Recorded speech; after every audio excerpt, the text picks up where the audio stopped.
Hello, everybody, and you're very welcome to day 2 of the Vibration and Attraction Masterclass with your host, Declan O'Donoghue. That's me. How's it all going? And thank you very, very, very much for the wonderful outpouring of love we've received over the last 24 hours. Some wonderful messages sent into the chat, and you've commented on every picture pretty much, and you're sending in your homework, and well done. You've also been sending some private messages to our success advisors talking about how much you've enjoyed day 1. I can promise you it's just going to keep going up and up and up because you're actually going to start changing day on day. The closer you stay to this information, and the closer that you stay to the energy from this magnificent team that I have assembled over the last couple of years. And I think you'll agree that you're getting great service from them. They're a great bunch of people, and they were all sitting exactly where you are now, kind of maybe on your starting of your journey, or maybe you're well along in your way, and you just know there's more to you and you want to get to the next level, and they're helping you along that path as well. So again, welcome back tonight. I would like to remind you that we're running plenty of competitions all week. I've just added another one. Yelena, if you don't mind, I'd like you to put together a little gif of maybe John Travolta doing his dance, because a little bird told me today that she was really hoping that I would not change the music before we get started. She says it gets me and my husband into great vibration. We're dancing around before you go live. So I've come up with an idea. I want to see the best theme tune dancer, and I'm going to sign this myself, and I'm going to send it to them. It's a copy of Think and Grow Rich. We used to always give that away as a competition prize before, but now we've decided to up it a little bit. Yesterday was a competition to win to be styled by Shauna Cashel from stylesearch.ie. And today is a family pass for Tato Park, which I got to go to a few weeks ago.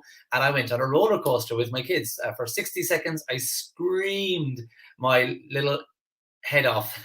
And it was scary, and it was fun. It was a lot of fun. And my daughter was really scared, but she was glad she did it as well. And tonight we're going to be talking about how you can get off the roller coaster. So it was a really good idea. I think it was Ernestine over in Kinsale popped that idea into our life. And so yeah, a pass for 5 people, a family pass to go to Tato Park is today's competition. So you'll be asked to share your link again, and you'll be getting points for that, and you'll be asked to take a picture with your homework and send it in. But we're going to do an extra bonus that I just came up with, because I was here bopping away to the music myself, and I thought, you know what, I want to see the best dancer. So what you can do is go back, play the video again, listen to the intro song, and record yourself doing a bit of a dance around your house or your kitchen or the garden or whatever. This is called the Vibration and Attraction Masterclass, and you've got to get yourself into a great vibration. You know, you get out of phone, you get out of bed in the morning, and if the first thing you do is you look at all those red dots on Facebook and WhatsApp and all the notifications, and you start getting all that information first thing, it might not put you in the best vibration. So it's great to do things like stretching and yoga and dancing and eating something really good or drinking something really good. Get your vibration up. So you guys are going to get our vibration up when we're looking at all these fantastic extra double homework assignments. I'm going to go through a recap of yesterday's schedule as well, and we're going to talk early tonight, and I'm going to tell you the homework I want you to get done tonight, okay? But let's start off yesterday. As I started off yesterday, I will start off again today with a wee poem, okay? Do your work, not just your work and no more, but a little more for the lavishing sake. That little more, that is worth all of the rest. And if you suffer as you must, and if you doubt as you must, do your work. Put your heart into it, and the sky will clear. And then out of your very joy and suffering, out of your very doubt and suffering will be born the supreme joy of life. And that's by Dean Briggs. Bob tells it very well. There's a lovely video of him doing it in the back of his car in Toronto. Somebody just put the camera on him and say that poem, Bob. And he says it, and it's really nice. But that's what I want you to do this week. I want you to do your work, not just your work and no more, but that little bit more for the lavishing sake. I was talking with my team this morning, and you know, we could sit back and relax and kind of say, you know, that's great. Now we've done a great job, and we've welcomed hundreds of people into our masterclass, and you know, we've done everything now. But I said, now is the time that we start to get to work, guys. Now is the time to really start to help these people, because you know, you're going to feel a bit stuck, maybe feel a bit lost along the way, and that's totally understandable. It's like the first time you teach your daughter or son or a nephew or niece or whatever how to cycle. They're going to get stuck a little bit at first. You need to keep encouraging them and keep helping you. So we're here to help you all week, answer some questions. I know you guys were asking questions about the homework. I apologize. I needed to rush that a little bit towards the end. I could see Arash was in the waiting room. He showed up early. I mean, is there any surprise with that? But I kind of went through the homework a little bit quickly. There's a lot of homework there, but it's important. So I want you to talk to the guys. Some of you did reach out to your success advisor. and you got your homework, you got clarification from them. That's what they're there for. If you sent me, I got out 250 messages last night. It would have been a tough evening getting back to everybody, but you were able to send one message to your success advisor, and I'm sure you got well taken care of and well looked after. So I'm going to read something else to you right now. I want you to sit back and relax, and I'm really going to set the tone for an incredibly powerful lesson tonight. What I want to say is that Wednesday, Thursday, and Friday, you are going to be really getting to another level. But Monday and Tuesday, I'm bringing to your attention as to why perhaps you try and fail sometimes, to why you watch other people start businesses and they fail, and you see others start and they succeed. We're going to talk a lot tonight about, yesterday we talked about one key element of life that one cannot outperform, which is our self-image. There's an image we portray to the world, but then there's that kind of a real us on the inside, or that we would feel if somebody said, you can do this, I believe you would be a great business owner, for example. You'd say, oh, they don't know who I really am inside. So that's the self-image. It's very hard to outperform that. It's impossible to outperform it, to be honest. Now, the self-image makes up a part of one entirety of a concept, and that concept is called the paradigm. So you can't walk up to me and say, hey, Brendan, how's things? I haven't seen you since we were skiing in Japan. Like, I've never been to Japan, and my name is not Brendan, and I can't ski. So I'd be like, what? You're challenging my paradigm, the things that I know to be absolutely real and true about my life. That sentence is challenging my paradigm. I'm like, no, that's not me. So the self-image is part of that. The identity you have is part of your paradigm. You may be a competent, fully licensed driver who's got 0 penalty points and 0 accidents. Touch wood, it stays that way forever for you. But once upon a time, you sat in the car and you made it jump all over the place because you did not know how to get the biting point between the clutch and the accelerator and propel the vehicle forward gradually. So you stalled it or you jumped it. You were not being a fully licensed, competent driver was not part of your paradigm then. It is now. Now you can, a friend of yours can say, listen, drive my car, I've got a migraine or something. And it'll be weird for a minute, but you'll get into the swing of it within a few miles. You'll get accustomed to it. So once it's become part of your paradigm to drive, you can even go to Spain or Portugal or Germany or somewhere and hire a car, and all of the controls are on the other side of the front of the car. Instead of going with your left hand for the gear lever, you're going with your right hand now, and you adapt quite easily. Our friend who's watching in from Texas, it would be the same thing if I went over to visit you. I would be in the wrong side of the road in the wrong car. Let's have it out here between Ireland and the US. You're in the wrong side, we're in the right side. That's a good old ego. There's like 6 million of us, and what is there, 50 or 60 million in Texas alone. But I'm saying that we're right and you're wrong. But anyway, tonight you're going to really come close to just an understanding. What I love about this is, imagine if you and I together, and by the way, I would like you to understand you're in a masterclass with hundreds of people, but just take this very personally. What we're saying this week, imagine we're doing this masterclass just for you.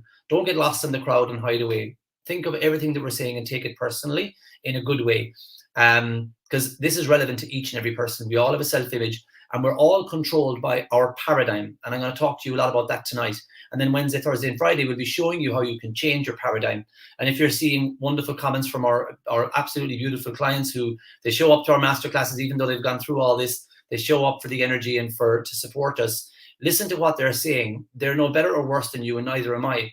They're just doing this all of the time. They're changing their paradigm. They're raising their thermostat so that it's set at a different level, and they're never going to go back now that they've experienced this new level. It's quite easy, but not everyone's doing it because people like personal development and they read a book. You've got to experientially learn this like every day, and that's what you're doing now for this week. So it's pretty cool. So tomorrow and Thursday and Friday, I'll be showing you how you change it, but I'm putting it right up to your face today and yesterday. You cannot outperform your present self-image, that imposter syndrome. Very hard to outperform it. When you try to outperform it without help and accountability and guidance, it's scary. It's challenging. It's like going up and doing a best man speech. I did that for my brother, and there was all different sorts of drinks all around me, and I had no breakfast and I had no dinner. And when it was all over, phew, I could relax. So I was so nervous. A lot of people are like that, not just about public speaking, but about most things in life, and then they don't bother trying anymore because it's so uncomfortable. So I'm going to talk to you on Wednesday, Thursday, Friday about how you can learn how to feel the fear and do it anyway, how you can change your paradigm and therefore change your results financially, physically, mentally, spiritually, relationship wise, the whole thing. So enjoy this little story I have for you. This is a true story. I'm sitting in a quiet room at the Millcroft Inn, a peaceful little place hidden among the pine trees about an hour out of Toronto. It's just past noon, late July, and I'm listening to the desperate sounds of a life or death struggle going on a few feet away. There's a small fly, burning out the last of its short life's energies in a futile attempt to fly through the glass of a window pane. The whining wings tells the poignant story of the fly's strategy. Try harder. But it's not working. The frenzied effort offers no hope for survival. Ironically, the struggle is part of the trap. It is impossible for the fly to try hard enough to succeed at breaking through this glass. Nevertheless, the little insect has staked all of its life on reaching its goal through raw effort and determination. The fly is doomed. It will die on this windowsill. Across the room, just 10 steps away, the door is open. 10 short seconds of flying time, and this small little creature would reach the outside world that it is seeking. With only a fraction of the effort that is now being wasted, this fly could be free from its own self-imposed trap. The breakthrough, the possibility, it's there. It would be just so easy. Why doesn't the fly try a different approach? Something dramatically different. How did it get so locked into this one idea, this one route, this determined effort? Why did it presume that this would offer the success that it's seeking? What logic is there in the fly continuing until its very death to try the same thing over and over, to try and break through a pane of glass by doing just more of the same that hasn't worked? Trying harder isn't necessarily the solution to achieving more. It may not offer any real promise for getting what you want out of life. Sometimes, in fact, it is a big part of the problem. If you stake your hopes for a breakthrough on trying harder than ever, you are going to kill off your chances for success. And that's a story by Price Pritchett. And I got to ask him that question. I said, Price, I've read that on many, many hotels and many times, and I've read it myself when I've been feeling like I'm banging my head off the same brick wall and getting no results. And he said, it really is true. Somebody was delayed and he was sitting there and he was watching the fly and it was just buzzing away. And it gave him an idea. And he's a phenomenal writer. And he does a great job with personal development with companies around the world. And I'm very blessed that I got to speak with him a couple of times. And look at the size of that book, U Squared. It's just incredible. So anyway, guys, listen to that and ask yourself that question. Maybe you can comment in the chat here. Do you sometimes feel like that fly? I certainly did. And I tried harder and I tried harder and I tried harder. We expanded our company recently, and I've been talking to some of the team about, I want to help them to fast track their success just by listening to me and not doing what I did, but do what I'm doing now and just listen to what I'm telling them that they need to do. We really ask our guys in our company to lead by example and not overdo it. You don't have to try so hard, but put your thought and your mind and your heart into it and work smart, not hard. We don't mind a good hard day's work, but working hard is different. Working hard is tiresome, frustrating, and very, very fruitless. I used to sit in my granny's shed for 18 hours. My wife would say to me, did you go to bed at all last night? I would sit in the shed at 6 a.m. and I started this whole company just texting people on Instagram and LinkedIn and YouTube and Facebook and, hey, how's it going? I see you like my post. And that was it. And I would start a conversation and get on a call and I would explain how I believe I could help them and so on and so forth. I did the invoicing, the banking, the coaching, the whole lot.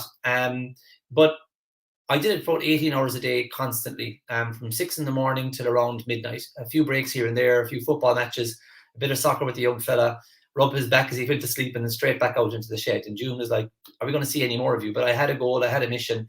And I often say to the team and to the clients, I think I did this the hard way so I could learn how to help all of you to do it the right way. But so I was like that fly in many ways until I finally woke up, and Bob Proctor and his wonderful courses and his wonderful material and proper guidance and mentorship and accountability helped me to get the beep out of my own way once and for all. So let's get the worksheet going today. Okay, let's get it out and let's look at day number 2, get off the roller coaster. Okay, so let's write down, please. I am fully aware that there were things I wanted to do today. There were things I wanted to do today, or there's things I would have liked to do today. I'm fully aware that there was things I wanted to do today. I know how to do them. I know how to do them. I know I can do them, but I did not do them. I'm fully aware that today there was things I know I could do. I wanted to do them. I could have done them, but I did not do them. I'm also aware that today there were things that I should not have done, that I knew how not to do, but I did them anyway. It might be that one of our friends came over after school today because we got 2 little Jack Russells and her daughter wanted to see them. And she was talking about exercise and different things. And she said, oh, but it's the flipping sweet stuff. Oh, God almighty, you know? And that's what I'm thinking about now. There's things that I sat down today and chatted with them, and I probably did a few bits and pieces that I could have done other things, but I took a little bit of extra time and went over and just chatted to my neighbor for a while. I could have been more productive in some ways, but it's not going to, stall my progress. But this is on a small scale. But on a big scale, you knew how to eat better. You knew how to work out. You knew how to maybe get a few things knocked off your to-do list, a few snags around your house. You knew how to do them. You could have done them. You wanted to do some of them and you just didn't do them. And why is that? And by the same reason, you might have had an argument with someone today. You know how to avoid that. You know how to do conflict resolution. You know how to avoid it in the first place, but you did it. And you knew how to sit there and not think negatively about something, but you did it. You knew how to hit the snooze button and stay in bed. You knew how not to do it, but you did it anyway. So what is that? Well, let's go to the next line, please. We're talking today about paradigms. Okay, we're going to talk extensively about lots of examples so that you can really understand it once and for all. A gentleman stood up one time at a seminar, and he's a really big company, he's a multimillionaire, and he said, I would like to talk if I could. And I was a bit intimidated. I was like, oh my God, what's he going to say? And he said, I never ever knew how I made this work. And I was like, Bob would call it an unconscious competent. And you explained it here tonight, and I want to say thank you so much. And he just said, look, if you're impressed by money on a millionaire, you got to listen to this guy. And it was really cool. I've actually heard that happen to other people as well, where someone will say, I don't know him, I don't know anything about him, but I never knew how I made it work. He's after showing me tonight how it does work. And it's the power of the paradigm. Okay. So the next paragraph here is a paradigm. That's the letter P with the space. A paradigm is a term used to describe a mass of information that's programmed into our own subconscious minds. And it's programmed, the word G stands for genetically. It is programmed genetically. So let's think about that. Do you look a bit like your mom, your dad, your auntie, your uncle? Do you have a similar walk, a similar accent? Do people say, oh my God, you must be a Donovan or a Sullivan, or God, you must be some relation to this person. You look the same as them. And then you're like, yeah, I am actually. So we're genetically programmed to look and talk and act and everything like we can even have, some certain conditions that previous members of our family have had. Okay. So we're programmed genetically, but we're also programmed environmentally. So we're programmed how we're brought up, where we're brought up. I lived in West Limerick for a while, and I could tell if somebody was from Castlemahon or from Knockaderry or from Newcastle West. It's amazing the environmental programming we get, the different accents we get. We had some wonderful friends visiting us from Wexford the last day, and if you they gave me a hurley and a slitter, and I taught them a good few things on how to get better, I can assure you. But if they handed that hurley and slitter to a few of my friends, they wouldn't know what to do with it at all. They would look quite goofy at it. But I was programmed environmentally. My mom's from Tipperary, and I was around a lot of my cousins growing up, and I'm one of the few people that can use the hurley, and they know which end of it and that type of thing, down around here in Southwest Kerry, where it's not very popular. You get programmed environmentally from the friends you have. You get programmed environmentally. I remember Dushan saying one of the best things that got him to really join us and become a client of ours before he became a VP in our company was an environment that I invited him to be part of. We had Jonathan and Dusan and Lexi and Tara, Diana. I think that was it, and myself. And we were all in a room together talking about this information just like you are. He had never been in an environment like it. And he said, I don't want to be away from this environment anymore. These are the kind of people I need to be around. Sure, I may be going to bed at night with the most negative person in the world, but at least I've got the environment around me when I'm studying with these people, that I know I can get to that next level, that I want to, that I deserve to, that is going to help me and help everybody around me. So you are programmed environmentally, and I would just step back out of it and maybe get a little drone view or a little bird's eye view of your environment right now, your workplace, your home life, the people you hang around with, and just kind of see, if I really want to get to the next level in my life, can I get the answers and the help? I can guarantee you these people will run through walls for you. They would do anything for you. They love you dearly. I bet you they do. But are they the environment that is in line and in harmony with some of the things that you dream about? Or are they going to say, what would you do that for? Why would you want to do that? And that's part of our paradigm as well. We need to learn how to get, I don't get plumbing advice from my accountant, and I don't get dental advice from my next door neighbor who's a farmer. Okay. I go to the dentist, I go to the plumber, I go to him for advice about anything to do with agriculture. But when it comes to expert help on how to change your paradigm, you need to talk to somebody who understands how it works. I always say it, look at these clients, look at the team, feel the energy in this masterclass. There's nothing better or worse than any of us. We're just getting our God-given ability to take thoughts and turn them into things. And when you do that, it's like plunging a pipe down into the ground and allowing the water to come to the surface. You're plunging, you're kind of plunging into your own deep recesses of your energy. You become more focused, more energized, more confident. You waste a lot less time than you would, and you back yourself 100%. You don't procrastinate. You don't let too much you will have negativity around you, but you don't let it penetrate you and hurt you as much as it probably does right now. So that's what a paradigm is essentially. I can guarantee you, we talked to a man today, absolutely smashing guy called Alan, and he was in our Tuesday call for the clients. It was at 12 o'clock. It's actually at 7 o'clock every Tuesday, but we moved it to 12 o'clock to facilitate tonight. And this guy said the words, and he said it now about 4 times, 3 times in a WhatsApp to me and once today in front of you. I'm living the dream. Now, if I could have went back in time to last August, and I could have done, he'd be the snowman and I'd be the little kid with the pajamas, and we go, we're walking through the air, and I could fly him into the future, and I could show him where he is right now. He's in his house. He's getting ready to go off to work. He was in a very negative environment. It was a lot of bitching and a lot of competition and a lot of backstabbing. And he was very, he was on the phone to me and he was like, oh, I love this material. I'm trying to make it work, but I go to work and this is there. And I was like, where do you want to work? He says, I'd love to work in this company. And when he got clear on what he wanted and he stopped putting all of his energy, like the fly, putting all of its energy trying to fly through the glass, this man's environment was draining his energy. It was getting him to focus on the difficulties in his life. And that is not a very creative place to be in. But he joined the academy. He started doing his lessons and his worksheets and having calls with me, having calls with some of my team. And really, he started listening. And he started paying attention to what he truly wanted. And eventually he started to notice he might be in a queue for super value or whatever. And he'd be in the queue and he started to notice the conversations around him were very kind of like programmed and very kind of, not the kind of conversations he has with us. And then he started to get a little bit more of a buzz about, you know what, maybe this will work.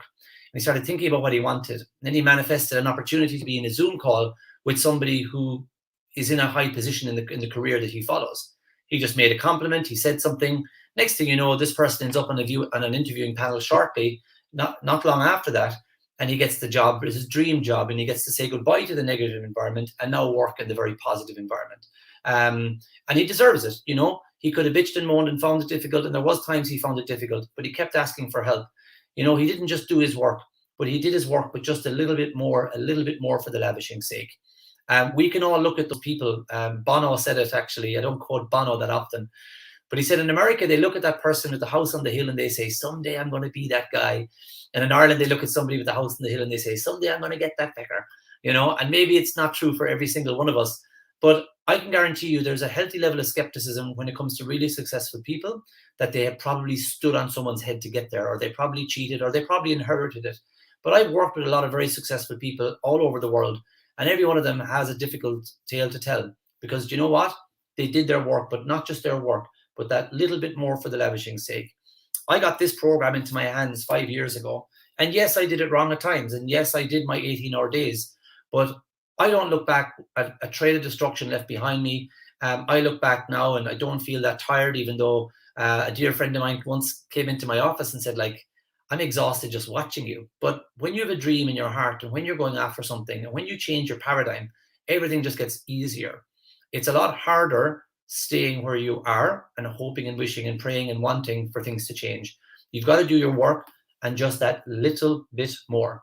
Keep your day job, keep your studies, keep whatever you're doing, but just do that little bit more for the lavishing sake. Half an hour to 45 minutes of this type of material, listen to it, read it, write out who you want to be, and it just all opens up. The sky clears, and out of your doubt and suffering is born the supreme joy of life. And that's what you are seeing at first hand this week. Look at the comparison, look at the contrast. Maybe Layla will pop in here this week. She's 11 now, but that was a little baby on my knee. I was absolutely exhausted, and I was really down and out. And that's quite a massive change. And as I say, I've lost my pen now, but the pen, what you say, the pen is mightier than the sword. I got to trademark this, don't steal it. The pen is mightier than the paradigm is a saying that I've come up with. Everyone's got their own personal development slogans, but that's my one. The pen is mightier than the paradigm, not just mightier than the sword. It has changed my life like night and day, and I'm still writing out stuff now that makes me a little bit scared, a little bit like, I don't know how I'm going to do this. But there's one thing, I want it. I don't write down what I think you would like me to do, or what my team would like to see, or how I impress Bob Proctor, or how I'm going to show them in my neighbors, or I'll show them at the school gates. That's a fool's game. You have to go after what you want in your heart, not what your spouse wants you to be or to do or to have, just what you want. Keep it to yourself. Tell your mentor maybe. Just keep it to yourself. Keep your precious dreams to yourself and just watch them become manifested. And a lot of you guys might be afraid or apprehensive to write your dreams down because you don't think you deserve it. I guarantee you, when you make your dreams a reality, you rarely, if ever, hurt anyone along the way, because I've come to know a lot of people over the last number of years. Anyone who's gone after their goal, they always want money just for choices. Nobody wants to be filthy, filthy rich. People will even the people that tell you they love to win the lotto, I don't even think they would. A lot of those people just want to be able to sit down, read a menu, and decide what they want based on what the chef said is in the dish, and not let their eyes wander to the other side of the page. Oh, that's $24.95 and $5 extra for the steak. Who cares? If you want it and you're in a beautiful restaurant, order it. But this wine looks nicer, but it's 20 quid more than the other wine. If you've got the money now, buy it. I'd love to buy her an eternity ring, but jeepers, it's like another 1,000. Buy it, okay? That's what the freedom of the financial freedom, most people is just to have more choices, just to be able to say, I'm going to stay in a 5-star hotel instead of a 3 or 2-star or whatever. So that's it. People don't actually aspire to be filthy rich. The other thing that we've noticed over the last number of years is people want to be around people that they like being around. That's another one. That when people really want to make big changes in their life. And the third one is they want to give back and they want to contribute. So don't be afraid to write your goals down, because I believe your goals are for good. And I think you really do as well. But you see, your present paradigm, what it does is it keeps you where you are right now, because it's a little bit overreactive until you learn how to change it. Now, my paradigm is trying its best to keep me at 40 years old, and in a few weeks' time, I'm 41. It's going to keep me at 41. If I go near a cliff edge, today I took my friend, her daughter, and my 3 kids up onto a flat roof of a new studio that I'm building. My office I'm in here now will be gone in a couple of months' time. And I'm building a garage basically downstairs, but upstairs then is being converted into a really luxurious studio with soundproofing and extra lighting and all that good stuff. Whiteboards and green screens and everything, right? So podcasting stations and the whole lot, right? And I'll have a drawer for my suits like Batman, I just push a button and all the suits will come out. But yeah, so I'm building that at the moment. I took them up the ladder to see it, and I got a little bit cautious up there, not just for my own personal safety, but that the kids wouldn't watch where they're going and one would bump off the other and they'd fall over the edge. That's your preservation system, your paradigm trying to keep you alive. That's good. But when it's to write down your new self-image, or to write down, I'm so happy and grateful now that it is Christmas Day 2021, and I've got 10,000 more in the bank than I had any other year at this date. I'm so proud of myself that I made this happen. To just write that dream down, it's like, oh, I haven't the time. Oh, I'll do it after Coronation Street. Oh, I'll do it tomorrow. I'll do it next week. The paradigm is always trying to help you to procrastinate. But why you feel this heaviness is you're owning that. You're saying, I'd love to do this, Declan, but I'm an awful procrastinator. Really, where did you do that course? Where did you buy a bottle of 101 procrastination and drink it twice a day? You're not a procrastinator. You've just learned that habit. That habit is part of your present paradigm. You've never spent time working on it. This time last year, August and September, I probably was some subconscious level. I was like, I'm in my 30s and I'm about to hit into my 40s, and I headed for the gym. And I started to change my physique and my biceps, and I started to change how I looked, and it felt really nice. But I did it over a period of about 8 weeks, not in one session. So don't be afraid to write your dreams down. Understand when it feels awkward, it's your paradigm saying, you're okay. Stay here. Tracy, you're fine. Siobhan, you're fine. Yelena, you're fine. Andrea, Michelle, just stay here. What do you want changing for? Why? Just stop. Put on the telly. Make a coffee. That's it. Do that. Yeah. Actually, no. Call your friend who's going to drain your energy. Yeah, call them. That's what it is.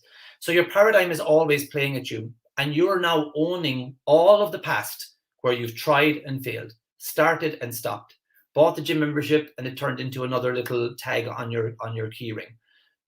Forgive yourself for that. Let it go. Today is a new day. This course and these 5 days are the start of, I think I heard something recently. A gentleman said there's 2 very important days. There's the day you were born, and there's the day that you realize, what is it?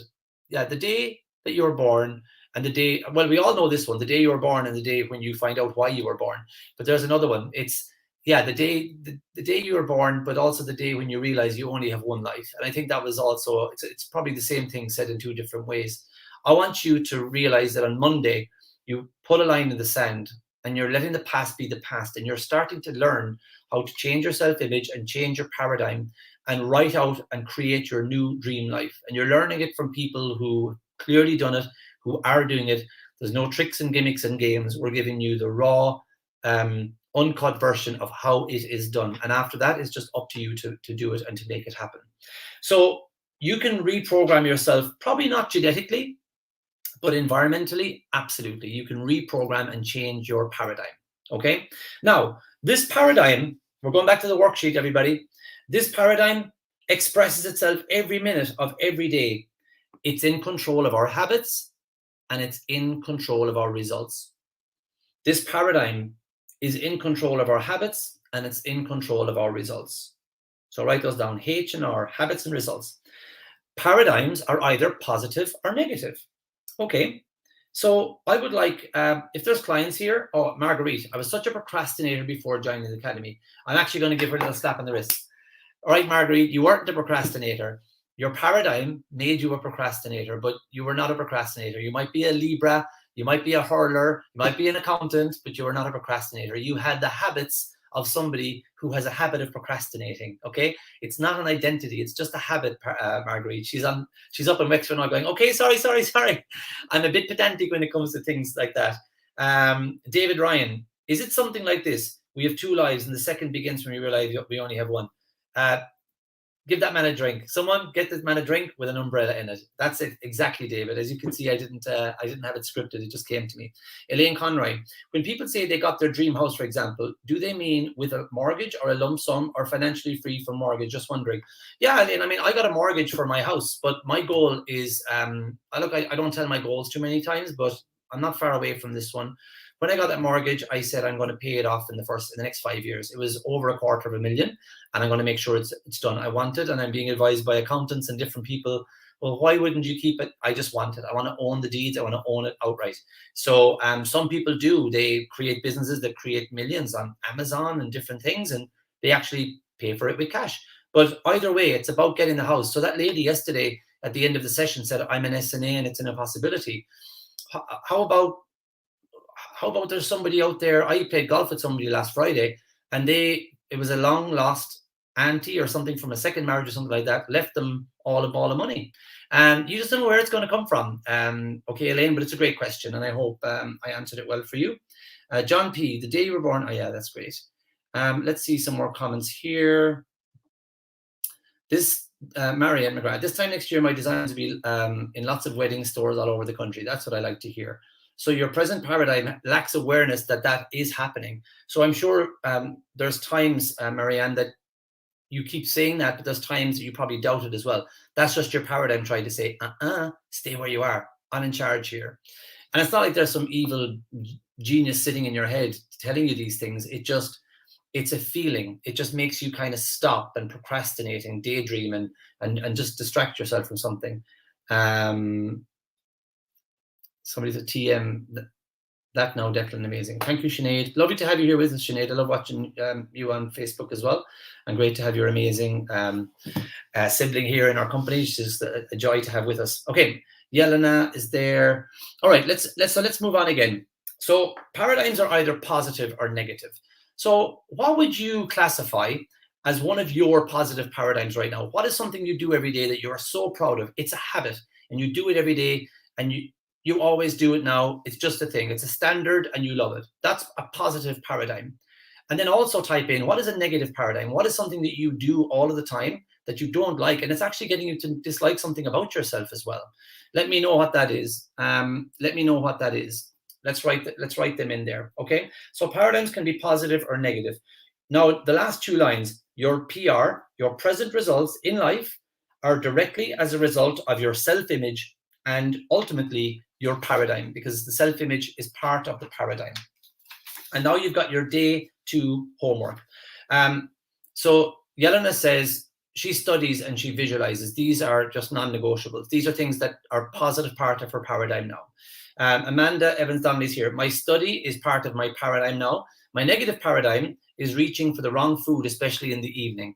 Very good. So I will say to Amanda, and I think she already knows this, but for the sake of people who are tuning in for the first time, I would say, Amanda, you got to think about the benefits of choosing something different.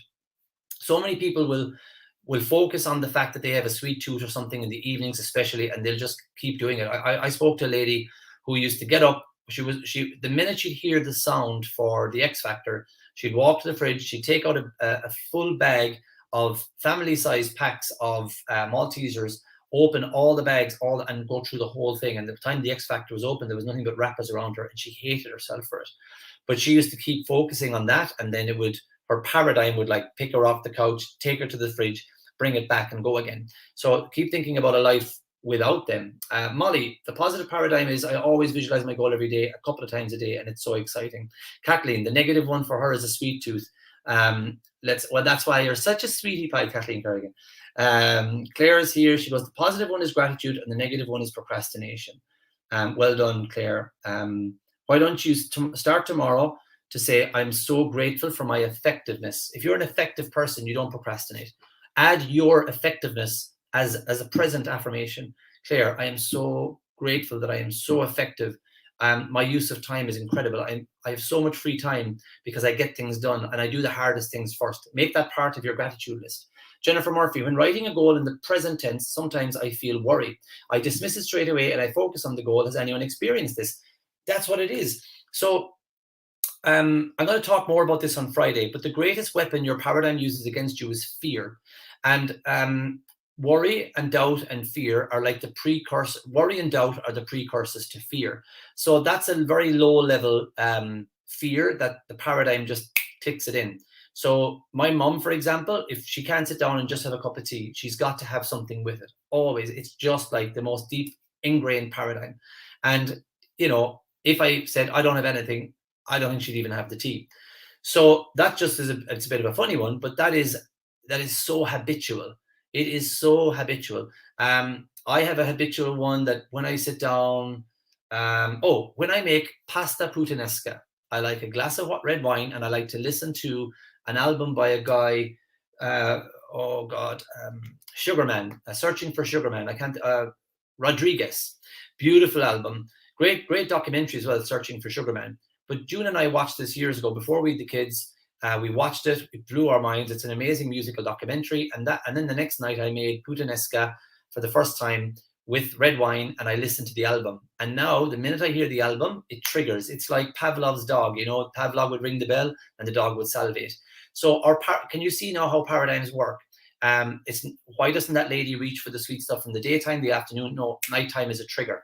So your paradigm is doing what it thinks you want it to do. We get salespeople who will kick ass and they'll raise their sales. They'll drop the next month. They may not drop very far belowhand, but they'll drop. We have people who it's Christmas time, or today I heard some people say, no, brand new routine now, they're back to school, I'm going to lose weight, I'm going to do this. I give it maybe a couple of weeks, and I'm not negative or projecting negativity into them, but they didn't say, I've made a committed decision that I'm going to look slimmer and have better choices because I want to be, I want to have less cravings. I want to feel in charge of my body. It's like, I'm doing it now because they're back to school. That's not a goal. It's not going to create the desire. It's not going to change the paradigm, and you will not outperform your paradigm. So this is really, really good, everybody. I'm loving what I'm seeing here. So we have written down here the paradigms are positive and negative. Your present results in life are directly as a result of your self-image and ultimately your paradigm. So for the day 2 homework, you're going to fill this out, and we just want to see a picture of you with the homework, and also share the link for the competition for Tato Park. So guys, add the link again in the chat.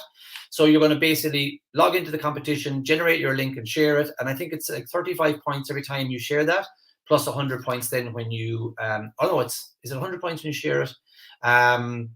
You'll get more points when you share the link and do your homework. Let's look at it that way. There's the combo, and the homework is being calculated, and the prizes will be announced shortly. Okay, so day 2 homework, I want you to think of a recurring theme in your life. Think about yourself like that fly in the window, and please don't take emotional ownership of this bad thought anymore. Okay, I say I'm going to, by the end of the month, I'm going to fix this thing, or by the end of the month, I'm going to be in a relationship with somebody, or by the end of the month, I'm going to, we keep saying when the kids go back to school, okay, after Christmas, okay, I'm definitely going to do it in the summer. Summer will be easier. Then the kids are back to school, and then, okay, after Christmas. And years can fly by, and you'll meet someone, it's like, didn't you say you were going to do this? And you're like, oh, don't ask me about that. Please forgive yourself. Just close your eyes and take a deep breath and just say, it's not me. It's not me. It's not me. It's not me. It's not me. It's your paradigm. It's giving you results and habits that you never asked for. You were programmed genetically as a kid, and you were programmed environmentally by the people you hung around with, the TV shows you watched, the music you listened to. The media has programmed people like crazy, especially with a lot of fear in the last couple of years. Like we are now performing daily habits all the time that we never even thought we would be doing. So we are easily programmed. And I want you to forgive yourself if you have thought about doing things and not doing them. But here's the beauty. They can be negative and positive. And if it makes you feel a bit heavy, if it makes it feel like a paradigm is a negative thing, changing my paradigm has given me results that, some of you are impressed by or whatever. You've seen the physical results. You've seen the confident man compared to this broken guy in the song yesterday evening. You've seen Arash. He had a good few extra pounds on him, but he had 150 in debt, and now he's the vice principal of sales for Bob's company. He helps a lot of real top performers. It's over 100,000 a year to work with Arash as your coach, and he gifted us the opportunity to listen to him last night for a short while. Now, how have I created a life where I can attract that kind of help for free? Even though with 2 hours to go, my 2 guest speakers had cancelled. How? Well, I formed a paradigm that if the chips are down, I just start thinking, how do I want it to be? I'm so happy and grateful for the best outcome today. I am just so happy and grateful that everything has worked out for me today. And next thing, genie in the lamp, as you're going to talk about tomorrow, magic starts to happen. Vibration and attraction. You change your paradigm, you change your vibration, you attract what you want, and you change your results, and then you do it all over again. And that negative, vicious cycle becomes a positive, empowering, creative cycle of goodness. We call it the acceleration and creation phase.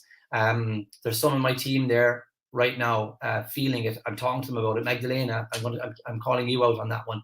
She's changed in a few weeks. She changed because she stopped focusing on the negative, and she started thinking about, how do I want to be? And she changed her vibration, and she's changing her results now. I could mention many, many names, but that one just popped into my head, and I think everybody in the team will agree. They've seen this transformation in this lady. So she knows how to change her paradigm. You think about what you want, and you shut off your mind to all other outcomes. So for day 2 homework, I want you to describe how life felt when your financial, your health, your fitness, or your relationship paradigms were positive. How did life feel when your finances were better, more stable? How did they feel when you were in control of your health? You had a great routine. How did it feel when you had a really good fitness regime? How did it feel when you were able to form relationships? And look, if they didn't work out, that they ended amicably, and then you maybe found somebody else? Or how did it feel in your present relationship when it was just easy to resolve issues? When the paradigm was better in all of these, describe how it felt in your life. And then I want you to describe how it felt when, and you can pick one of these, you don't have to pick all of them.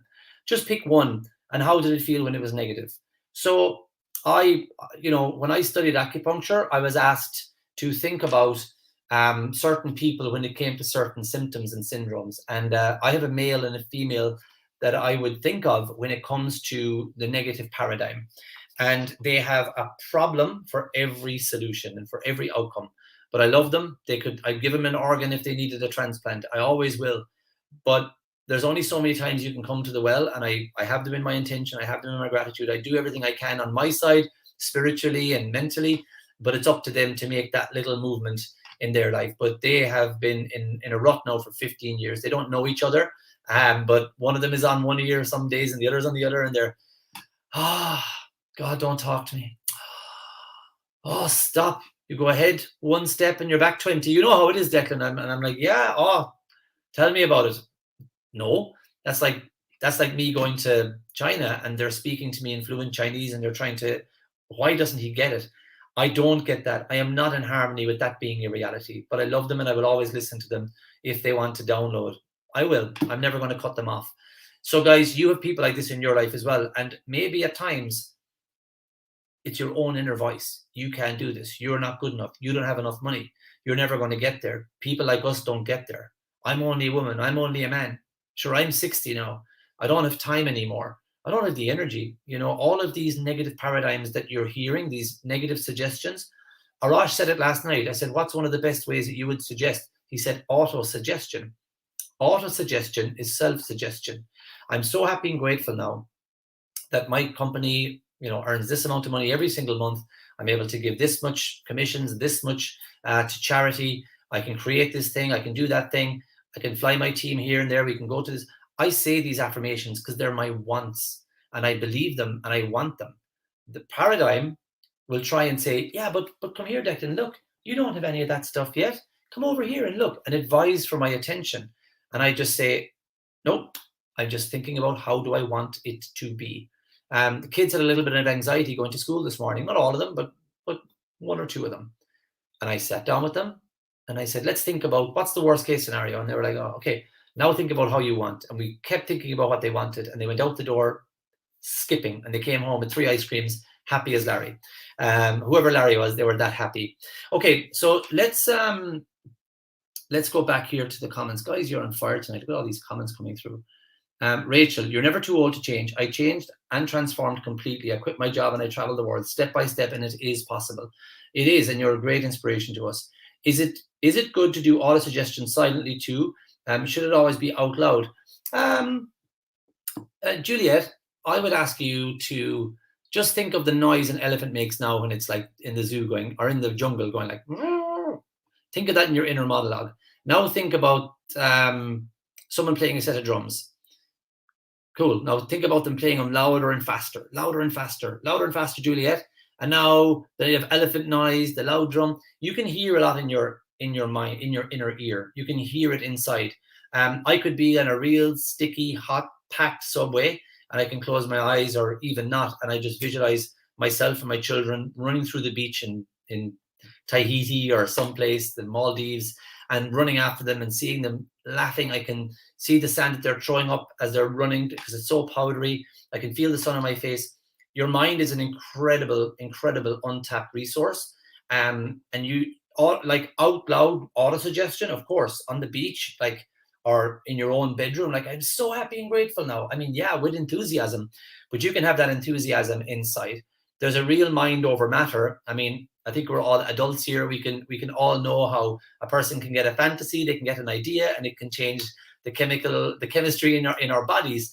If you see advertising on television for something, you kind of say, oh, I'd love that right now. You can crave it. If it's a very good ad with some very good imagery. So no, you can actually get an auto suggestion going with what you hear, see, smell, taste, and touch inside. But yeah, it's great to get emotionally involved. It's great to do things like, you know, clapping and pounding. Like, I'm so happy and grateful for this. I'm so happy and grateful for that. Bit of music, no question about it. Get all the senses going. Is it Juliet? Is her name? Yeah, Juliet O'Keefe. It's a great question. There's nothing wrong with doing it in silence. But if you can do it out loud, go for it. Yeah, absolutely go for it. We had a lady, Moira, I think she's here with us tonight, actually. And she is a published children's book author, and we're all so proud of her. But before she was published and before it was ready and before it was out in the shops, she went into the shop and asked the lady in Easton, excuse me, I need this book, my Moira, please, and this is the name of the book. And they went out and searched the shelves and couldn't find it. And the girl checked through the system, and she goes, I'm sorry, it's strange, it's not on our system. And she goes, like, oh, well, that's a disappointment. But anyway, it's out there, it's really good. And she left the store. And that's one of the little tricks I would give people to experientially learn and auto-suggest. I took gold cards just like this one, and I took it to Tony Robbins' event in London. And it said on the front, Declan O'Donoghue. I got them from Vistaprint. I think I published like 1,000 of them. And it said author, speaker, millionaire, entrepreneur. And I handed them out to loads of people. There was no email address, no phone number, no website address, nothing. And they were like, oh, thanks for that. And I'm sure they looked at it the next day and goes, this idiot didn't put anything. But I was getting 1,000 people in the world to believe that I was this person. And just sending that mindset out there is just something to do. Auto-suggestion can be writing, it can be reading, it can be meditation, visualization, it can be speaking it. It can be just telling people it, and it really, really works. So, Juliet, that's a really good question. All right, guys. Claire, I would love an affirmation for the first thing in the morning when I am awoken. Sometimes this can be the most difficult or negative part of the day for many people. Well, let's keep it for yourself. Just for yourself, Claire. Don't have that in your mind that is the reality, that it can be a negative time for many people. Just think about yourself for the moment, right? This is you, what you want to change. So you love an affirmation in the morning, because when you wake up, you can feel sometimes it can be a negative part of the day, including yourself, depending on the waking paradigm.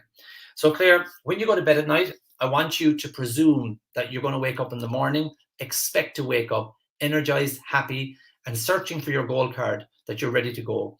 I would listen to, there's a great Louise Hay, Good Morning, like just pop it on and listen. She does a lovely morning meditation to get you going. There's another one by Esther Hicks. She's got a great Good Morning, it's a beautiful morning. She's got one of these. I expect that you're going to be energized. You're going to wake before your alarm.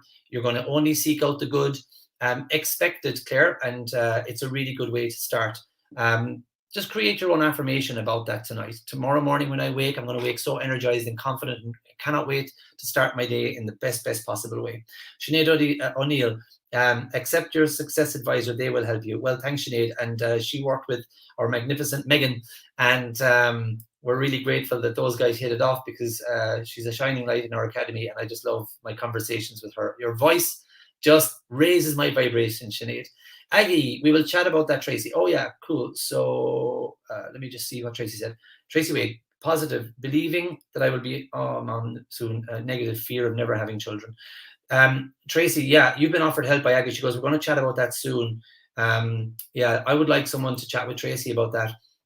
Tracy, I have a colleague who decided to work with Bob purely because, and actually that just reminds me, I have a WhatsApp audio from her husband to listen to that he only sent me coincidentally today. That woman is 100% sure that getting involved with this material and changing her mind paradigm changed her physical body and allowed her to be able to conceive her first child. Now, I worked in acupuncture for 10 years, and a lot of people would call me up with fertility issues and wanting help with that. And I would be straight up and honest, I deferred it away. I found I was getting too emotionally involved in my inability to help them, and I would refer. So I can guarantee you that's not something I would take lightly when it comes to a suggestion in a personal development, vibration and attraction masterclass. But I've heard a lot of positive things out there from people, and I would ask you, Tracy, to if you have seen someone who's credible and they believe they can help, then speak with them and see where it goes from there. But I certainly won't be broadcasting onto the screen into your ears and into your heart that yes, I can help you. And I would really tell anybody who would do that, if they weren't confident, they should have a good look in the mirror at themselves, because it's too close to your heart and it's too important for it not to be taken with the greatest of sincerity. So I hope that's as much help as I can give you tonight, and someone is going to reach out and help you. I know they will. John says, you mentioned the eternity ring.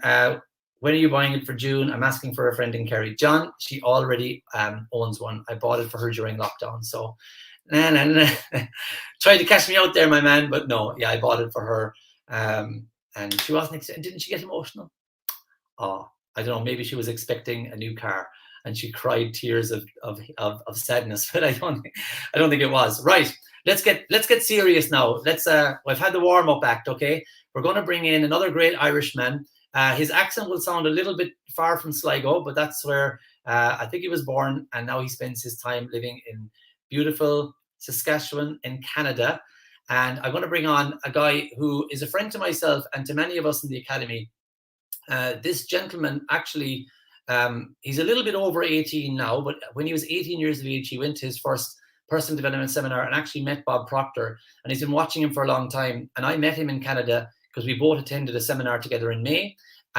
He really caught my eye, and I love his character and I love his fun. And I've actually asked him to come and help our team with his amazing services at helping people to do our role better. So we've hired him as a consultant, and he's a real nice guy. And the team actually said to me about a month ago, we should really get Dave on our next masterclass because he brings an awful lot of again, I think, authenticity, a lot of realness, a lot of no nonsense, no BS type of an individual. So I'm honored he's joining us tonight. I think he's an expert on the subject of those pesky little paradigms. He lives in Canada. He loves coffee. He loves the Rocky Mountains. He does a bit of skiing. He does some what would you say, artistic falling with a board strapped to his legs. He loves personal development. His beautiful wife, Jack, has been in marketing for 15 years, and she specializes in brand and brand messaging.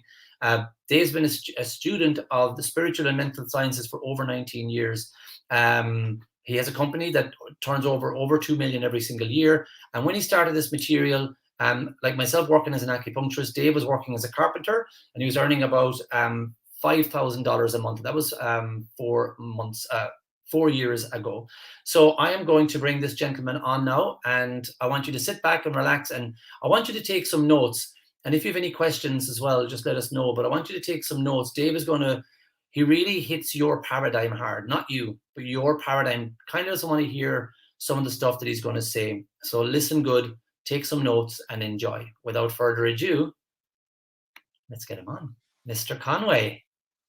Hey, Declan, how are you doing? Dave, I'm doing very, very well. You were listening away there to me in the background. So I've given your introduction. I already told him to expect a West Sligo accent. It's like Sligo, isn't it? Yeah, Sligo, yeah. So Dave, I would like for you to tell us a little bit about your experience with this gorgeous word, paradigm. Tell me a little bit about it. I will. And before I go there, I was listening to, there's a woman, I forget her name, about the children and the conception. I can put in the chat there. I've had 2 clients that have conceived children. There's one woman, you might want to reach out to her. I'm sure, Declan, you'll have her contact too. Liz Amdahl, LISSAMDAL. Liz Amdahl, and Liz is in Norway, and Liz will accredit this. Like, obviously she's going through other methods as well, but she'll accredit this information to conception. And I've had another client named Chris Molnar as well that told me himself that he accredits this information that we're talking about to the conception of their child as well. So I have personal experience with it, and I used to answer similar to Declan, where I was very cagey about about that, and I will lean towards you can conceive. Yeah, I think so, Dave. And look, I agree, and there you go. We attracted it right away. You know, I said there will be someone out there that can help you, and then we bring him on screen. So thanks for recommending those people to that lady. It certainly is true. In my acupuncture clinic, I did have people who will say, I know them. My kids play with their kids in the playground, and they would always say that I helped them with acupuncture as well. But I still never broadcasted it or made a big deal. But that's my own thing. So anyway, let's move on. You handsome devil. Sounds good. So we want to talk about paradigm. Yeah, I think we want to talk about paradigm. Okay, well, do we want to talk about self-image too? Well, we covered a little bit of self-image yesterday, but absolutely, let's do it. Let's talk about I self-image. think Let's we'll talk have about to. paradigm. Yeah. So as Declan was sharing with you, I've been blessed, man.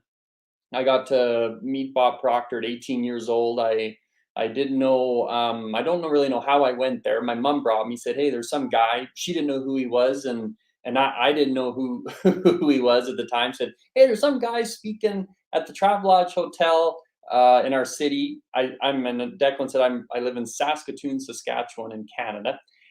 Say that 10 times fast. And I would say it was the first, last, and only time he was ever in our city. So I don't know why I got to enter in there for 2 hours. Well, I do. It's all attraction. Yeah. But I got to experience him for 2 hours. And those 2 hours, this is really important because I'm really happy we're talking about paradigm and self-image today. Those 2 hours, what they did was they changed the direction of my life. They didn't change my life. They changed the direction of my life. And I sincerely hope and wish that this week here with Declan and the team and the other speakers that he has coming on for the masterclass, that it changes the direction of your life. This week isn't going to change your life. It's going to change your consciousness so you can change the direction of your life. Mhm. And there's a big difference there. And I'm sure you've heard it said before that it's the repetition that you change a paradigm. Mhm.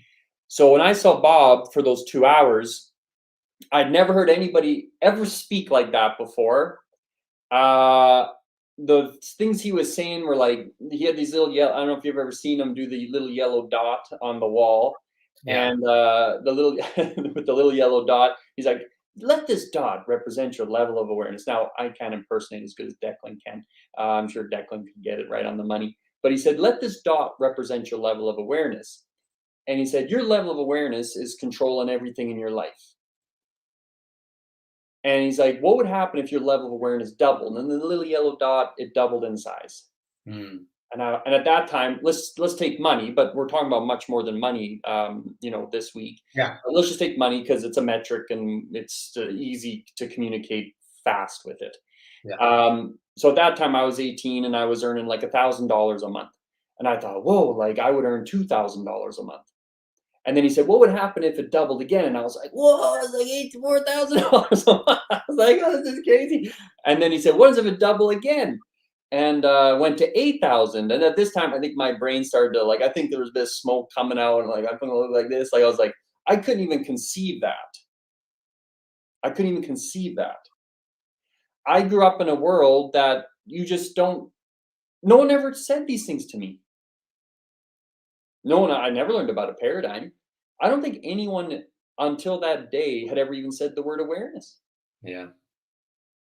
And he said that your awareness is controlling every result in your life, your level of awareness. Now, the level of awareness that you're operating on, awareness is just a frequency that you operate on.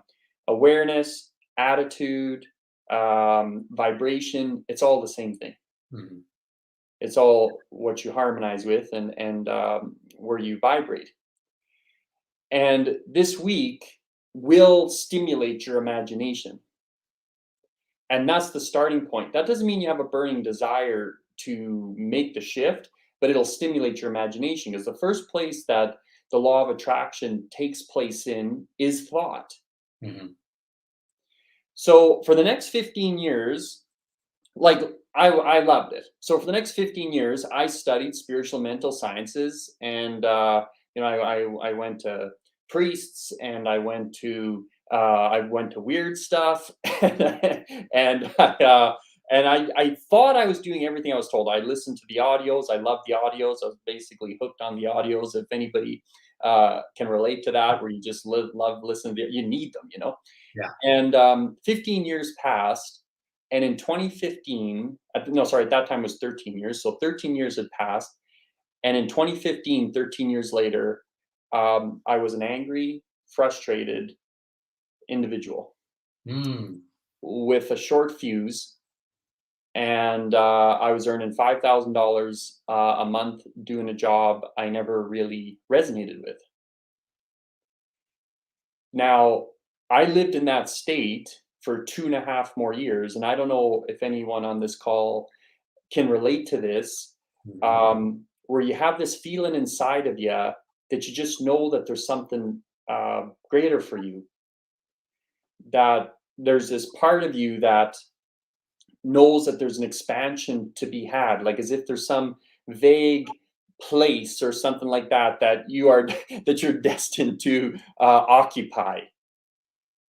And that feeling started to grow so much in me, and I started to grow more and more frustrated with it, because I'm what I call top heavy, and you see in Declan's sign there, he's got the stick man with the top, and then you got the heart, and then you got the question mark in the body, which is cool. I'd like to know why the question mark there. That's cool. But what happened was that I had a head full of great information, but my paradigm and self-image never changed. And I think that the root cause of it, and this is why whenever I talk about paradigm, I would like to talk about self-image, because whatever you talked about yesterday, I wasn't there, but I would probably recommend that you go back and watch it again, because it really and truly is everything. Yeah.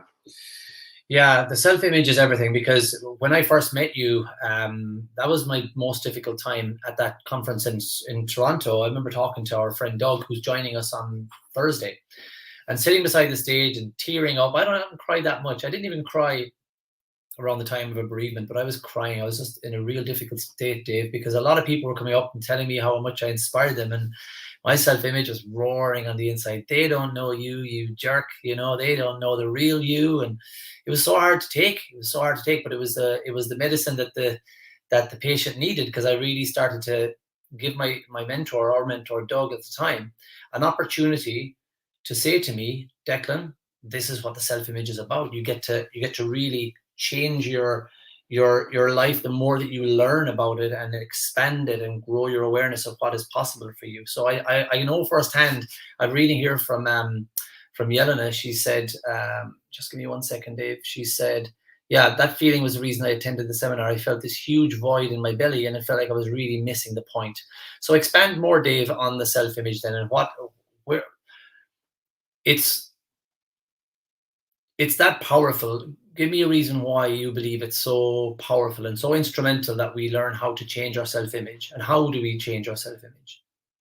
So when I teach this information, I used to say this all the time, and I still do. I've just altered it a bit. You don't get what you want, you get what you are. And you can have what you want, but there's only one thing that needs to change, and it's your thinking. Mm-hmm. And I said, and it's you. Now I've switched it. See, there you go. My sub has picked up the new one. I said the new one. I say, and the only thing that needs to change is you. Now the truth is that you actually don't need to change at all. Yeah.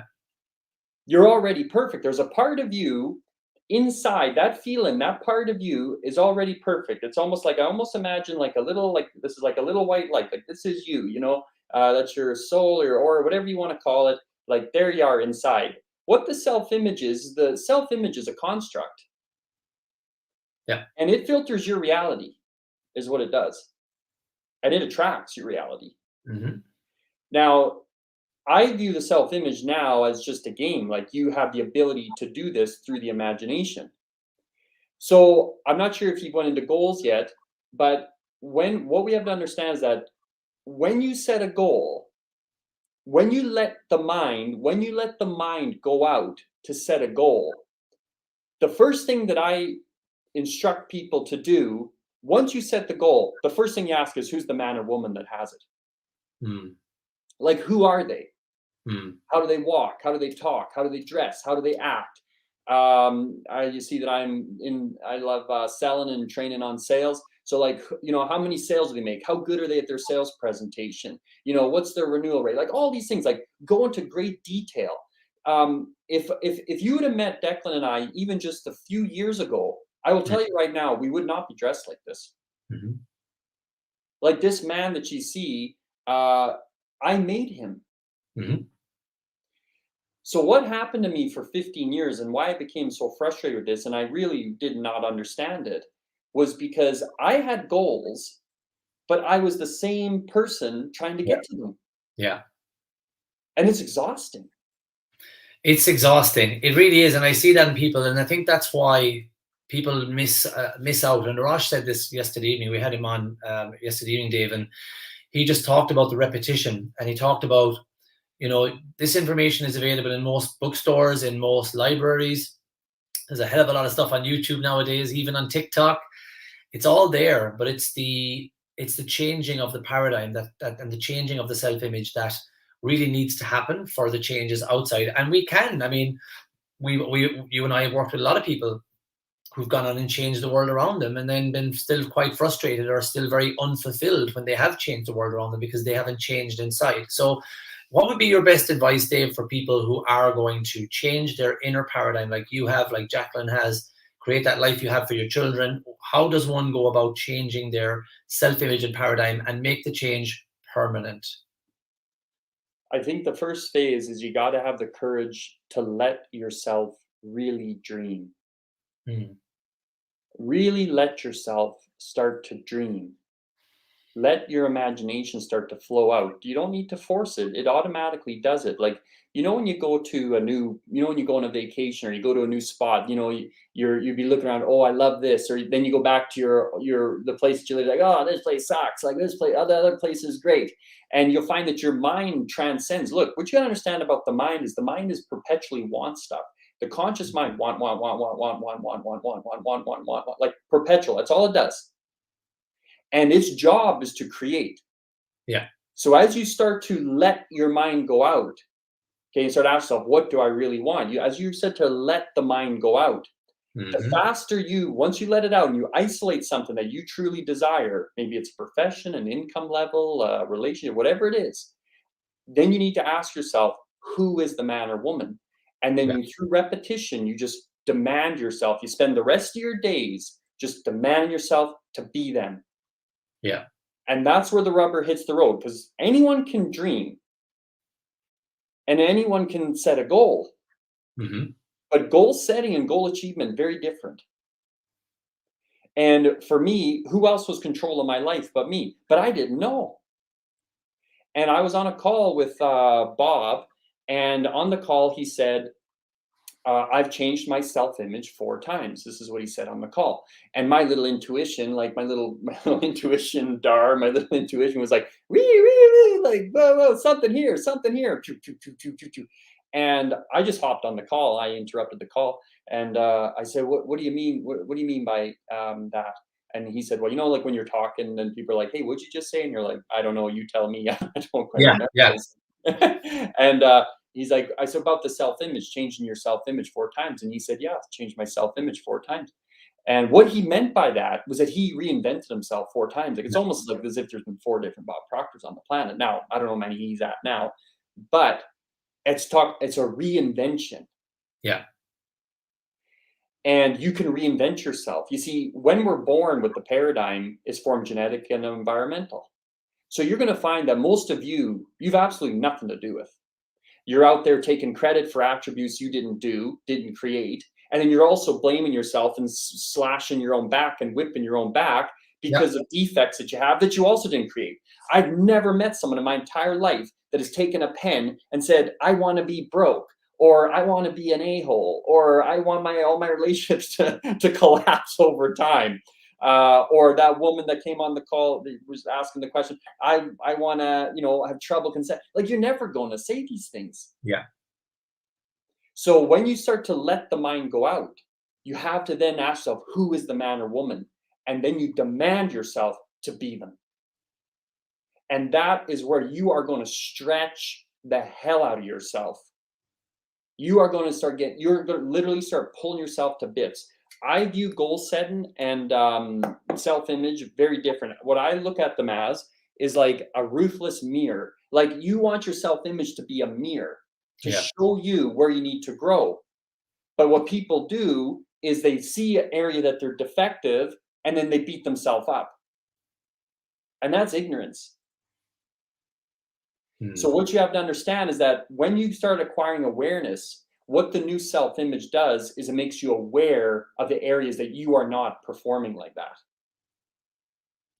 And then Yeah. that's the area that you expand and start to grow, because the point of goals is not to get, it's to grow. And that's kind of hard to fathom. But I will tell you right now, I've had clients go over $200,000 a month in income, and call me complaining that they earn so little. And these people used to earn 20,000 a month. Yeah. So why is that? They're just changing their outside world and not changing their inside, and not changing their self-image, and just they're never going to be happy. It's never going to be enough. Yeah, that's right. So as soon as you can accept that, then really I think the journey of life is the development of this man and the man that I'm speaking to, whoever he wishes to be.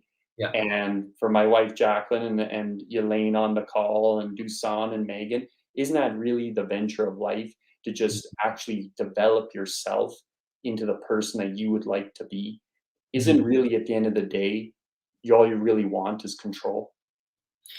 We do want control, and we're trying to grasp that control and living a life that we didn't design, and that's, I think we're spinning out of control, a lot of us, until something comes along like this masterclass, or something comes along like, for me, it was that day Dylan was screaming and crying, and I was just about to crack, and I don't know what guided me to that laptop to type in, and up comes Bob, and I started watching his stuff on YouTube.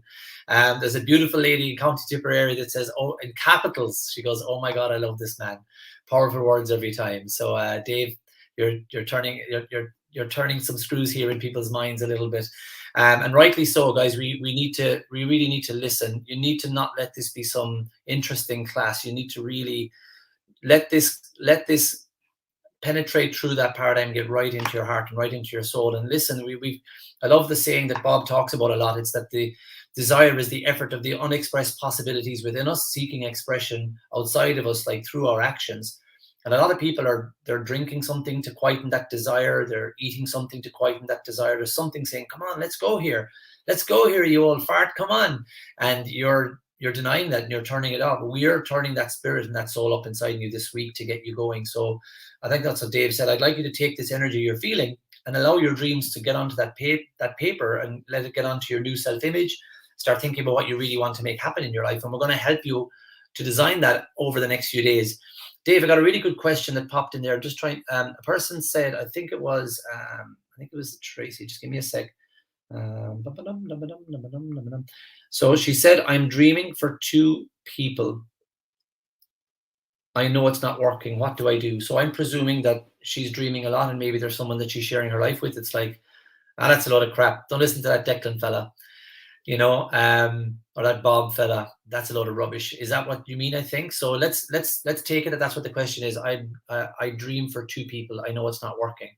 What would you advise somebody who is in a partnership or relationship, or maybe a business partnership with somebody, and they're not into this thoughts becoming things type of an idea? Yeah, I had a guy on a call last week that said, "Dave, I believe what you're saying." I said, "It doesn't matter if you believe or not what I'm saying. It's just the truth." It doesn't matter if you believe it or not. Yeah. It's the facts. Yeah. So what we have to understand is that, like, think about if you're around a negative person. So I want everybody on the call right now, think of a person that you just don't enjoy being around. Okay, now we're going to drop into a low vibration temporarily here, and I want you to think about that SOB, and just bring them into your mind, and just realize how you feel. Now I want you to think of someone that you really love, and they inspire you. Like, you really love them. Nothing but you love being around them. You love being in their presence. You anticipate being in their presence. Think about them. And then become aware of how you feel. Now, it is easy to view those negative people in the light that they already are. That's easy to do because it's right in front of your face. Mm-hmm. But what you want to understand, that if you have any loved ones or team members or whatever it is in your group, in your world, that what you have to understand is that you must ask yourself, who are you in this situation? Because as negative energy transfers into you, so does positive. Mm. And higher energy is a lighter energy. So that energy is automatically going to go through you, and it'll go out into them. Now, you don't know when that time's going to come that that person shifts, and maybe they don't shift. The only thing that matters in your world is that you shift. Mm-hmm. And until you shift, forget it. You are just going to, you'll be like a cork in the ocean. They're not good one day, you're not good. Or they're good, you're good. They're bad, you're bad. You go up and down. And people confuse, I think one of the greatest problems on this planet is people confuse worry with love. Oh, I just worried sick about them. Oh, I'm worried about them. Oh, you must really love them. I do. Oh, I do love them. What you got to do is you got to design, you got to live your own life. You got to set your own goals. You got to make your own decisions. Come Yeah. hell or high water, nothing gets in your way. And if they want to come, they'll come. Now, if they're meant to come, they will come. I think a lot of people too get into this information. They start going through their life and cutting people out with a machete. And I guarantee you, Declan could tell some stories about how his relationship has evolved. I know I could. I'll tell you right now, for the first 7 years of my marriage, I walked alone with this information. My wife and I did not have a relationship in the way it is today. I walked alone, but I didn't expect her to just jump on my bandwagon. That's ignorant. Yeah. She A had, lot of people do. A lot of people do, and they force it. And we can sometimes hear it. I'm sure you hear it, Dave. I'm sure a lot of your clients do, especially in sales. Look, I have to speak to my wife, or I have to speak to my husband, or whatever the dynamic is. And I would always say to them, okay, what are you expecting that to be? What do you think they're going to say? And this person will often be thinking, they'll be surprised when we would advise them, well, why don't you think about them? Do you want to do this? It's like, yeah, well, why don't you give them an opportunity to say, okay, go ahead. Just start thinking about them wanting you to do it and liking it. And often they'll say, wow, that's amazing. I would have normally driven home, biting my nails, presuming he's going to freak out. And then I walked in and I said, sweetheart, I had a conversation with a guy today, and I think I really want to do this program with him. And you go, okay, because they can feel it. Like, tell me a little bit, Dave. I described that, and I've described it probably to some of these people who are watching right now. Tell me what that's like, why that happens. How does someone just sense it? Like, you can sense something from, if Jack was getting involved in a scam, you'd know it. You could feel it, couldn't you? If she said something to you and like, you'd know she doesn't really want it, or there's a weird vibration, and you pick up on that as someone who loves her, don't you? yeah, well, our marriage has evolved a lot Oh yeah. over, and the evolution speeds up when you're around this information. I want to be very clear about that. Most people's lives don't really change. Oh, they grow older, so they change because of that, and they might have children, so then their life changes because of that. But very rare does a person ever actually change their own life. Yeah, very rare. Have a look. Like this year at Christmas, just listen to the conversation. You're going to find that most people around you are doing the exact same thing that they've always done. Yeah. That's the paradigm. Now, at the end of every year, so this is, I guess we're moving into some relationship questions here. So at the end of the year, I do two things with Jack on New Year's. The first Uh-huh. thing I do is I apologize to her for whoever I was the previous year. So I say, Jack, whoever, so on New Year's Eve of 2021, I will apologize for the man I am today. Whoever I was in 2021, I apologize for that man, because he has a lot of growing to do and he is an ignorant man. Sure, he might have some great attributes and things like that, but let's get real. There's a lot of room for improvement. I think the fact that we're even here on earth as human beings, we're even on this call, just tells us we all need to improve. Or else I Yeah. don't think we'd be here. I Yeah. think we would have ascended maybe to the higher field. The second thing I do is I ask her, do I suppress you? Do I suppress you?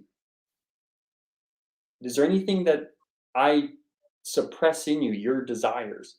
Because a lot of people, even though they're together and they're, partners or spouses or whatever it is, when they're together, they think that's a license, that's if that person has a governance or something, or they're allowed to dictate your relationship with yourself, or your relationship with a higher power, or your relationship with your journey. How can anyone be on your journey but you? Mm. It doesn't make any sense. And I will tell you, in the last year, every time I've asked her that question, her answer now is always no. And I will tell you right now, I used to suppress my wife. how could I not? I suppressed myself. You can't give what you don't got. Mm-hmm. You only can give what you have. So with those people in your life that you want them to come along, the key is that you start walking first and just watch what happens. Just watch what starts to happen. Mm. You'll Yeah, distribute whole energy field to them. it does, and it goes into your kids as well. I know you guys got some kiddos, like we got some kiddos, and people say that. I got friends who you just come in. Our house is only 2 years old, and 18 months of those nobody could visit. So we've got people coming this summer for the first time and able to have a couple of cold ones and have a little bit of food, and they're like, "Wow, Declan!" But one guy commented, and he wouldn't be the most openly emotional kind of guy, but he said it to me. We were at the beach one day at swimming lessons with the kids, and when I say beach, Dave, I mean, everyone's turning blue because it's Irish beach. It's cold. But I know it's not actually the Bahamas where you live either. I think your cold top trumps ours over there. But but he said, you know what? He said, I might sound a bit weird now saying this to you guys, but there's a great energy in your house. And I was like, I deal with law of attraction, law of vibration, and I used to stick needles in people for a living. You can say anything to me, my man. It's like, but I agree. It passes through into everyone. I've even seen my parents become less cautious and become, just more like throwing caution to the wind, and my wife's parents as well. It spreads, like when you unleash your own potential, it seems to ripple out, doesn't it, Dave, into your family, and as you say, into your relationship, into your business. Let's bring this interview in for a landing. People here are just Neve Sheehan's like, wow, Caroline's like, this is beyond powerful and useful. Somebody said, when I gave up the job in Dublin, I loved to follow my dream and spend winters in a sunny county. People's comments were, you're very brave. After years of dreaming about it, I just had to go for it. So that's it. That's a paradigm shift. That's somebody who just said, I want to do something different. They took action. Let's go back. There is one question here I wanted to just touch on very quickly. I think it was about somebody. You see, we have a lot of very good clients in here, and they're giving us all these. They're giving us all their best quotes, and I'm scrolling back along. Okay, I'm hearing this into differently. It was awesome. Okay, so Dave, let's bring it in for a landing. If I could grab this pen, like Will Smith and Men in Black, and I go up and I would zap your mind and go, zzz, you're going to forget it all over, and you're starting back over again. Knowing what you know now, what would you have done differently? What would you go back to 21-year-old Dave and say to him? What's the one thing you would say to that boy who was starting out in life to fast track and take shortcuts to get to where you are right now? What's the one thing you would tell him that you've learned from working with this information? Your paradigm and self-image are formed genetically and environmentally. You're really not you, and you had nothing to do with the creation of you. But you have a faculty called the human imagination, and you can change yourself. And you're going to find that you spend far too much time reconciling old beliefs and saying, does this fit? Well, I'm like this. I don't like those personality tests when people say, oh, I'm this way. Oh, you know me, I'm this way. Oh, that's Dave, that's how he is. And it's like, well, that locks you in. Then you got no change. So what we have to understand is that you can actually sit down with a pen, literally sit down with a pen and start to redesign your life, but also yourself. And when I got this, 15 years around this information, and I never changed my self-image because I didn't hear it, or else I didn't understand it, or else I wasn't ready for it, or whatever it is. I'm not really too sure if I heard it and I just didn't get it. Obviously, I didn't get it if I did, or I just never heard it. That potentially could be a thing too. The second I started to, I understood that I could rebuild myself and stop being attached and trying to reconcile old beliefs. You don't need to do that. Hmm. You really don't. The faster you can abandon yourself, the better off you're going to be. So as I started to write out this new man, I will tell you, the man that you're listening to today, he took me 3 years of relentless vigilance, auto-suggestion, pushing the limits on him, demanding more from him, going through terror barriers, Yeah. saying things that he normally wouldn't say, dressing how he normally wouldn't dress, buying things that he sure as hell would never buy.